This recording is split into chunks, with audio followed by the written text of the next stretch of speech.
요한복음 4장 23절로 24절을 통해서 예배는 하나님을 만나는 시간이다 하는 제목으로 같이 은혜 받기를 원합니다. 여러분, 하나님은 만나야죠. 우리의 가슴으로 뜨겁게 만나야 됩니다. 이 만남은 참 중요한 거고, 그분은 전능하시고 전지하신 분이라 만나기만 하면 우리의 삶의 질이 바뀌어집니다. 근데 하나님은 예배를 통해서 만나주는 줄로 믿습니다. 오늘 죄 중에 가장 큰 죄가 무슨 죄일까요? 하나님을 믿지 않는 죄입니다. 여러분, 자녀가 왜 부모를 공경해야 할까요? 부모 없이 태어난 자식이 없기 때문입니다. 여러분, 피조물인 인간이 조물주, 창조주 하나님을 믿고 그분을 따르는 것은 기본 상식이라고 생각합니다.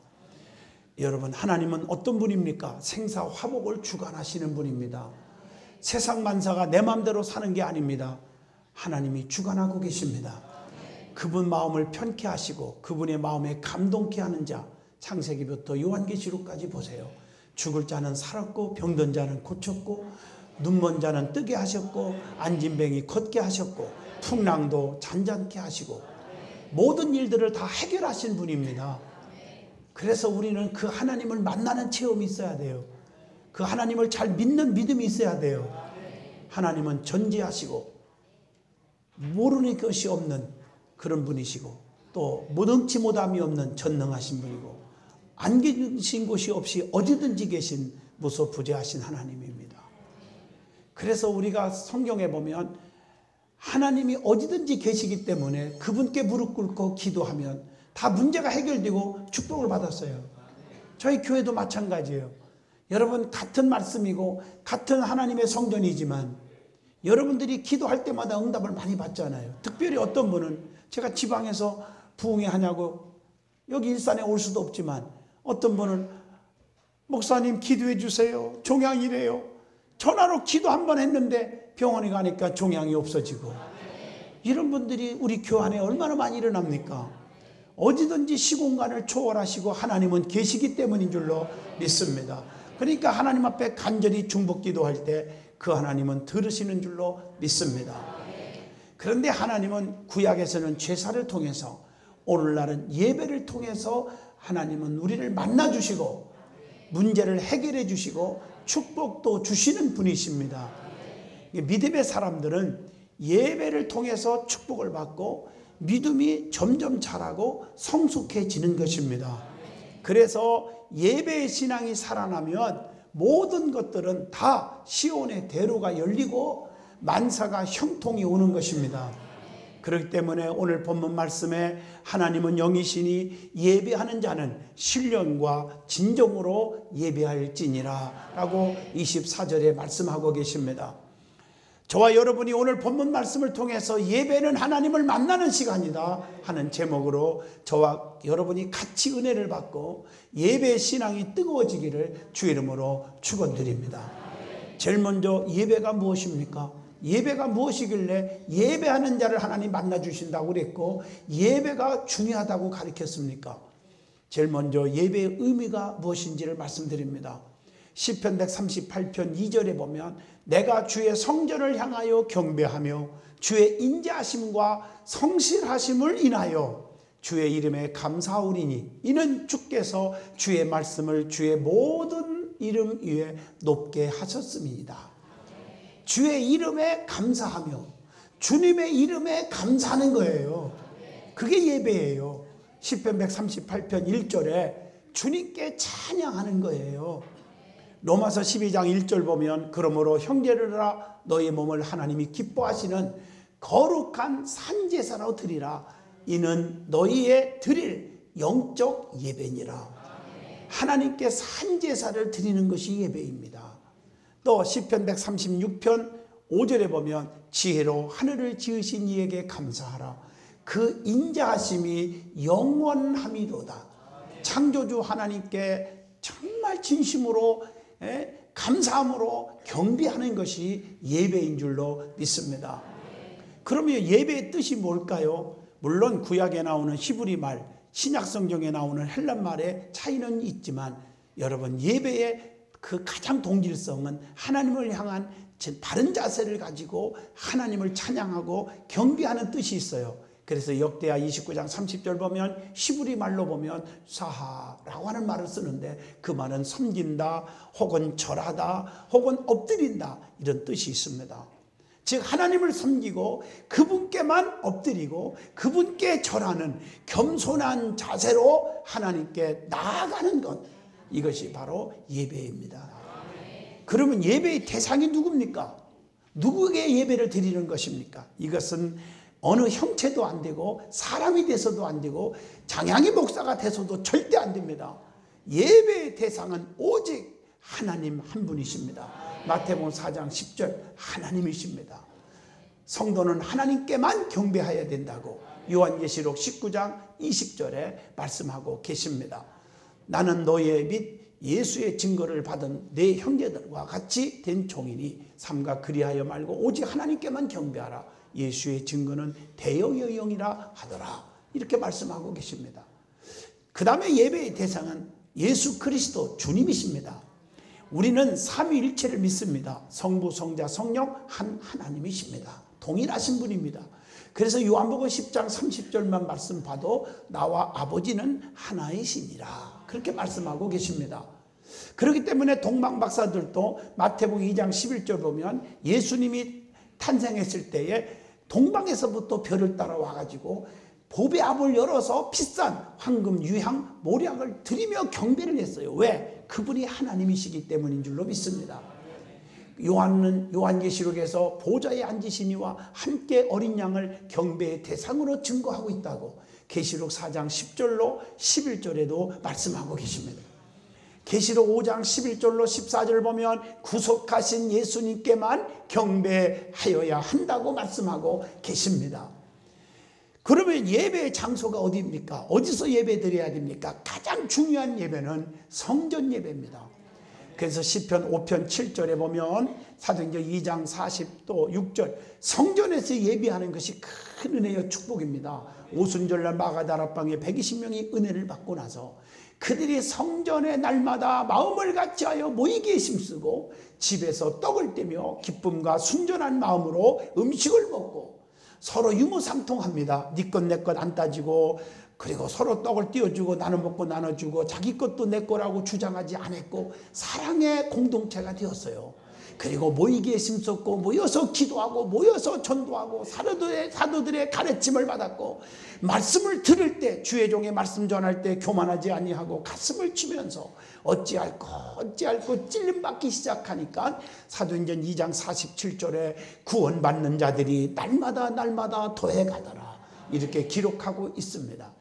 뿐만 아니라 사도행전 15장 21절이나 18장 4절에 보면 해당에서 모여 예배한 것처럼 우리는 모일 때마다 하나님 앞에 장소에서 예배부터 드려야 됩니다. 예배가 중요해요. 여러분 모임 가지면 제일 먼저 중요한 것은 예배입니다. 예배. 간단하게도 예배를 드리고 시작해야 합니다. 뿐만 아니라 골로새서 4장 15절 사도행전 12장 12절 보면 개인 집에서도 예배해야 합니다. 깨닫고 막아라 하는 요한의 어머니 마리아의 집에 가니 여러 사람이 모여서 기도하더라. 여러분 특별히 가정의 자녀들과 온 식구들이 모여서 가정 예배가 얼마나 중요한지 아십니까? 저는 겸손하려고 이 말하는 게 아닙니다. 제가 잘나서 여기 서 있다고 생각한 적이 정말 없습니다. 저는 부족한 게 천지지만 하나님이 왜 복음을 전하게 이 자리에 서게 하셨고 왜 전 세계에 다니면서 복음을 외치게 만들었을까? 저는 가정의 예배에 가정 예배. 우리 아버님, 우리 어머님 이미 하늘나라에 가고 안 계시지만요. 어릴 적에 아침에 깨워서 우리 10남매를 모아놓고 가정 예배를 드리게 했어요. 그때는 지겨웠어요. 그러나 지금은 그렇게 고맙고 감사할 수가 없어요. 그때 외웠던 성경 구절, 그때 읽었던 하나님의 말씀을 지금도 제가 사용하고 있고 지금도 달달달달 외우고 있어요. 잊어지지를 않아요. 그때 감동받은 은혜의 말씀들이 말입니다. 그때 기도했던 내용들이 다 기억이 나는데 그 기도는 심는 거기 때문에 심어놓은 그 기도의 내용들을 지금 제가 다 응답으로 받아먹고 삽니다. 사랑하는 성도 여러분, 예배드리는 여러분 되기를 원합니다. 그리고 하나님이 기뻐하시는 예배가 무엇일까? 하나님이 기뻐하는 예배. 시편 95편 6절에 보니까 오라 우리가 굽혀 경배하며 우리를 지으신 여호와 앞에서 무릎을 꿇자. 다시 말하면 무릎을 꿇고 하나님 앞에 예배, 무릎을 꿇고 경배 드려야 됩니다. 이것은 시편 51편 17절 하나님이 구하시는 제사는 상한 심령이라 하나님이여 상하고 통회하는 마음을 주께서 멸시치 아니하시리이다. 참회와 용서가 있는 거예요. 용서. 예배를 통해서 진정한 참회가 있고 그리스도의 사랑으로 용서를 받는 거예요. 사죄의 은총이 있는 것입니다. 그리고 로마서 12장 1절 거룩한 산제사로 드려야 합니다. 그리고 오늘 본문 23절로 24절 신령과 진정으로 하나님 앞에 예배를 드려줘야 합니다. 그리고 출애굽기 34장 또 8절에 보니까 모세가 급히 땅에 엎드리며 경배하며 그랬어요. 여러분, 땅에 엎드려 경배를 드리는 것은 바로 겸손의 자세입니다. 우리 하나님 앞에 예배 드릴 때는 겸손하게 드려야 합니다. 교만하면 안 됩니다. 교만하면 하나님이 받지 않으십니다. 그리고 역대상 16장 29절에 보니까 여호와의 이름에 합당한 영광을 그에게 돌릴지어다. 예물을 가지고 그 앞에 들어갈지어다. 아름답고 거룩한 것으로 여호와께 경배할지어다. 다시 말하면 아름답고 거룩한 것을 하나님 앞에 드림으로 예배를 드리는 것입니다.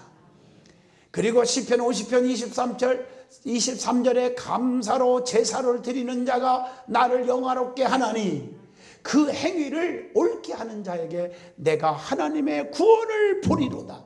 다시 말하면 감사의 눈물이 있는 예배, 감격의 눈물이 있는 제사를 드려야 드립니다. 감격이 있습니다. 오늘 예배가 감격이 있습니까? 여러분, 감격이 있기를 축원합니다.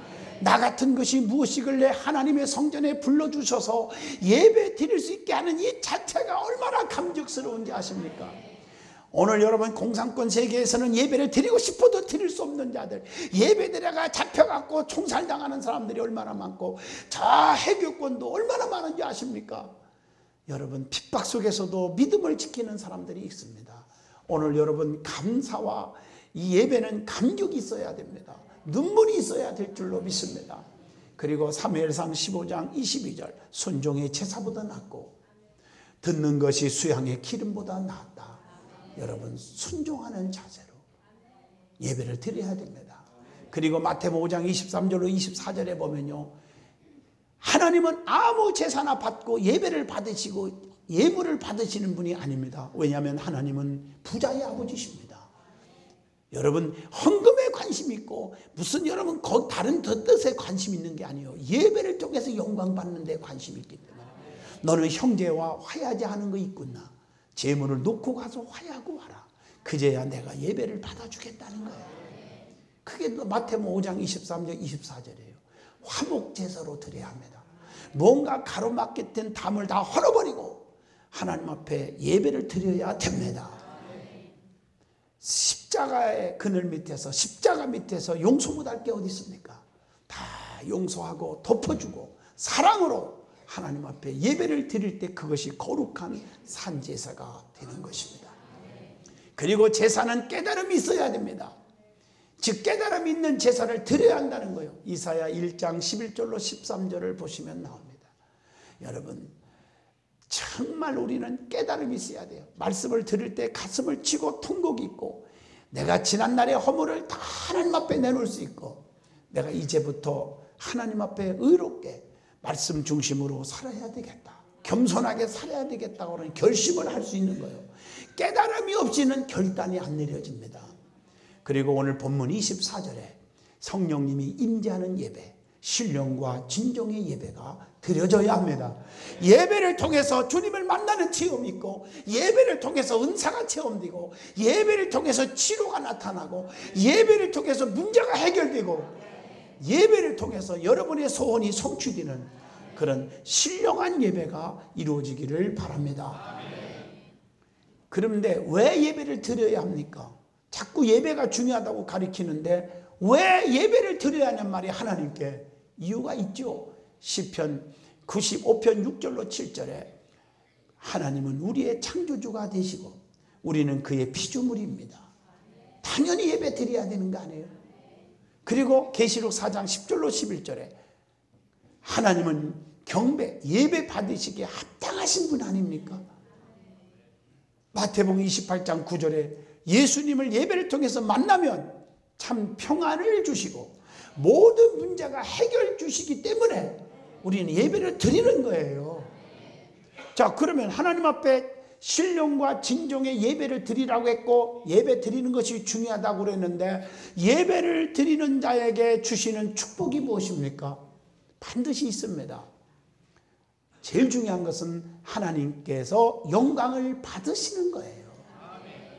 예배는 하나님께 영광을 돌리는 거예요. 레위기 10장 3절에 보니까 나는 나를 가까이 하는 자 중에 내가 거룩하다 함을 얻겠고 온 백성 앞에서 내가 영광을 얻으리라. 영광을 얻으리라. 여러분 참 멋있는 말씀 하나 또 소개할게요. 이사야 43장 21절에 보면요. 이 백성은 내가 나를 위하여 지었나니. 여러분 누가 지었어? 하나님이 지금 말씀하시는 거예요. 내가 나를 위해서 지었나니 나의 찬송을 부르게 하려 하심이니라. 그렇기 때문에 여러분은요 사나 죽으나 주의 것이고 주님의 영광을 위해서 살아야 될 백성들이에요. 그래서 주님이 제일 기뻐하는 성도가 누군 줄 아십니까? 우리의 가슴속에 우러나오는 신앙 고백. 살아도 주를 위해 살고 죽어도 주를 위해서 죽나니 사나 죽으나 내가 주의 것입니다. 먹든지 마시든지 주의 영광을 위해서 살렵니다. 이런 믿음이 꽉 차 있는 사람은요 주님이 제일 기뻐하시고 영광을 받으신 그분은 우리에게 엄청나게 시편 138편 보상해 주시리라. 책임져 주실 줄로 믿습니다. 여호수아 24장 25절 오직 나와 내 집은 하나님만 섬기겠다 결심하시기를 주 이름으로 축원드립니다. 그리고 예배를 통해서 하나님을 만나고 사죄의 은총을 주십니다. 시편 51편 17절 예배를 통한 경건의 훈련으로 거룩한 백성이 되는 축복이 있습니다. 출애굽기 19장 6절의 말씀. 그래서 예배를 드리는 거예요. 예배를 통해서 하늘의 만나의 축복을 또 받아요. 계시록 2장 17절의 말씀입니다. 예배를 통해서 기도의 응답을 받게 되는 축복도 와요. 시편 84편 10절로 11절 여호와 하나님은 해요 방패시라. 여호와께서 은혜와 영화를 주시며 정직히 행하는 자에게 좋은 것을 아끼지 아니하실 것입니다. 아끼지 아니하시고 좋은 것을 주신답니다. 또한 예배를 통해서 말할 수 없는 엄청난 기쁨과 평강이 찾아오게 해줍니다. 그래서 누가복음 24장 52절로 53절 보면 성도가 큰 기쁨을 누리게 됩니다. 엄청난 온 집안이 큰 기쁨을 누리게 된다고 사도행전 16장 31절로 34절에 말합니다. 성경에 보면 바울과 실라가 감옥에 갇혀 있어도 복음을 전하는데 감옥을 지키던 간수와 온 집이 사도들이 전해준 복음 때문에 예수를 영접하고 크게 기뻐하더라. 뿐만 아니라 빌립보 2장 17절로 18절에 주의 종과 성도가 기쁨을 누리게 되었습니다. 예배를 통해서 또한 가정의 축복을 받는 축복이 있습니다. 예배를 통해서 가정의 복을 받으시기를 축원합니다. 행복해지시기를 축원합니다.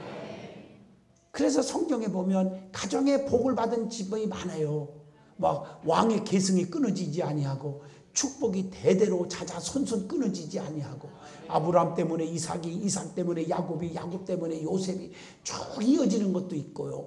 또 솔로몬이 성전을 건축하고 다윗의 축복으로 아들 솔로몬이 이어지잖아. 왕이 되고 또 하나님의 제사를 드렸더니 이스라엘을 다스릴 행위가 끊어지지 않는 축복을 받았다고 역대하 7장 12절 역대하 7장 18절에 말씀하고 계십니다. 또한 예배를 통해서 이삭의 가정에도 문제가 해결된 것을 여러분 잘 아시잖아요. 이삭의 우물로 인해서 아비멜렉 군대와 그의 종들이 싸움이 벌어져요. 자꾸 분쟁이 일어나요. 그때 하나님께 단을 쌓고 예배를 드림으로 문제가 해결되었음을 창세기 26장 25절로 28절까지 기록되어 있습니다. 또한 예배를 통해서 야곱의 가정에도 내가 이런 걸 보면서 성경을 보면서 문제없는 집안이 없더라고요. 성경에도 문제가 다 있어요. 축복받은 집안도. 야곱도 문제가 있었어요. 야곱의 가정에 딸 디나가 있었는데 세겜 땅에서 강간을 당해요. 그래서 그 사건으로 야곱의 아들들이 화가 나서 그 부족들의 모든 남자들을 다 쳐들어가서 죽여버립니다. 이 일로 인해서 부족들이 얼마나 화가 나는지 공격이 들어와요. 베델에서 그때 야곱은 단을 쌓고 하나님 앞에 예배를 드립니다. 제사를 드렸어. 그 결과 하나님이 함께 하심으로 모든 문제가 깨끗하게 해결되었음을 창세기 35장 1절로 5절에 기록되어 있으니, 크든 작든 간에 엄청난 가정의 문제들이 있을 때 하나님 앞에 예배를 통해서 회복의 역사가 일어난다. 그래서 여러분들이 예배가 중요한 것이고, 신령과 진정의 성령의 충만한 예배를 드리고 가면 여러분의 가정의 회복이 되고 여러분의 사업에 일어나는 축복이 일어날 줄로 믿습니다. 만사가 형통할 줄로 믿습니다. 든든한 성도 여러분, 여러분들이 교회 안에서 예배 드림으로 대박이 터진 사람이 한두 명입니까? 지금 하나님은 불경기 속에서도 이렇게 세워주는 분 무척 많습니다. 그 다음에 하나님의 의회에 누구에게도 예배를 드려서는 안 된다고 하는 교훈을 주고 있습니다. 출애굽기 34장 14절에 너는 다른 신앙들에게 절하지도 말고 여호와는 질투하는 이름이라. 질투의 하나님이니라. 하나님 위에는 다른 신에게 예배하면 안 돼. 하나님은 질투하는 분이고, 그렇기 때문에 하나님께만 예배드려요. 그럼 하나님이 다 책임져 줘요. 그래서 하나님 위에는 참신이 없어요. 사무엘하 7장 22절입니다. 그분께만 예배드려요. 질투하는 하나님. 그러면 하나님이 그분만을 하나님만을 사랑하면 하나님 우리를 책임져 주잖아요. 그래서 이사야 43장 1절로 4절 여러분 달달 외우고 있잖아요. 열방 가운데 지명하여 불렀나니 너는 내 거다. 네가 물 가운데 가도 침몰하지 못하게 하겠고 불꽃 가운데서도 살지 못하게 하리니 대저 나는 네 여호와 하나님이니라. 내가 너를 보배롭고 존귀 여겨 주겠다. 할렐루야. 다른 신에게 예배하면 하나님을 버리는 죄를 짓는 것과 같다고 열왕기상 11장 33절에 말씀하고 있습니다. 그 다음에 피조물을 경배하면 안 됩니다. 피조물을 사람을 경배하면 안 돼요. 오늘 정신을 바짝 차려야 됩니다. 로마서 1장 25절, 창세기 1장 28절, 피조물은 경배의 대상이 아닙니다. 신명기 32장 17절, 마귀에게 제사하고 섬기면 안 됩니다. 골로새서 2장 18절, 천사도 숭배의 대상이 아닙니다. 오직 하나님께만 예배 드리시기를 축원합니다. 그러면 예배의 요소가 무엇입니까? 예배는 요소가 있어요. 구체적인 말씀은 다음 주일날 여러분에게 다시 또 설교합니다. 예배의 요소에 대해서. 예배 요소는 4가지죠. 하나는 말씀, 기도, 찬송, 헌금입니다. 너무너무 중요하기에 오늘 다 다룰 수 없고 다음 주일날 다룰 겁니다. 4가지 간단하게 말하면 디모데후서 3장 17절, 영생을 알게 하시는 하나님의 말씀이 있습니다. 그리고 고린도전서 14장 15절, 로마서 12장 12절, 하나님과 대화하는 것이요 영혼의 맥박이요 영혼의 호흡과 같은 기도가 있습니다. 기도. 그 다음에 시편 150편 6절, 호흡 있는 자마다 여호와를 찬양할지어다. 시편 23편 6절, 여호와의 집에 내가 영원히 거하는 축복. 하나님께 감사와 헌신을 곡조로 가사로 표현되어 있는 간증인 찬송이 있습니다. 그 다음에 마지막으로 고린도후서 9장 5절로 7절의 말씀입니다. 받은 은혜 너무 감사해서 하나님께 물질로 드려지는 헌금 예물이 있습니다. 이것이 바로 하나님 앞에 드려질 예배의 요소인데, 여기 보니까요 성경에 보면 마음에 정한 대로 할 것이요 인색함으로나 억지로 하지 말지니 하나님은 즐겨내는 자를 사랑하시느니라. 그래서 이렇게 말씀하고 계시는 거예요. 예배의 4가지 요소 여러분 가슴속에 새기셔서 하나님 앞에 드려지는 예배, 말씀, 기도, 찬송, 예물, 신령과 진정으로 하나님 앞에 드려져야 될 줄로 믿습니다. 결론을 내립니다. 하나님은 영이십니다. 그분은 예배를 드릴 때 신령과 진정으로 드리라고 말씀하고 계십니다. 신령과 진정의 예배를 받으시기를 원하십니다. 또한 그 예배를 받으시며 우리에게 응답으로 은혜와 축복과 기적을 한없이 베풀어 주시는 겁니다.